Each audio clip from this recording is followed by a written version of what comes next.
পঞ্চায়েত নির্বাচনে কংগ্রেস সমর্থিত প্রার্থীদের জয় নিশ্চিত করাই একমাত্র লক্ষ্য। আজ যুব কংগ্রেসের বৈঠকে একথা বলেন ত্রিপুরার দায়িত্বপ্রাপ্ত প্রদেশ যুব কংগ্রেস পর্যবেক্ষক সেরিফা রহমান। এদিন তিনি বলেন, পঞ্চায়েত নির্বাচনে একাংশ কংগ্রেস সমর্থিত প্রার্থীরা মনোনয়ন জমা দিতে পারেননি। তারপরও যেই আসনে প্রার্থীরা মনোনয়ন জমা দিয়েছেন সেই সব জায়গায় কংগ্রেস কিভাবে জয়ী হতে পারে সেই ব্যাপারে যুবক কর্মীদের নিয়ে আজকের এই বৈঠক।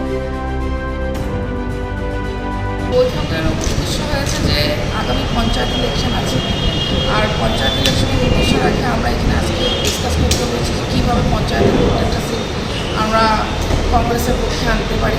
যেহেতু আপনারা সবাই জানেন যে কী অবস্থা হয়েছে, ত্রিপুরাতে কংগ্রেসের অনেক প্রার্থী নমিনেশনও দিতে পারেনি। এখন যতটুকু আমরা দিতে পেরেছি ওগুলো যাতে আমরা কংগ্রেসের পক্ষে উইন করে নিয়ে আসতে পারি, সেটা আমাদের মেন উদ্দেশ্য। আর আগামী দিনে কীভাবে কংগ্রেসকে গ্রাসরুটে ইউথ কংগ্রেসকে কীভাবে কাজ করে স্ট্রং করতে পারে সেইভাবে আমরা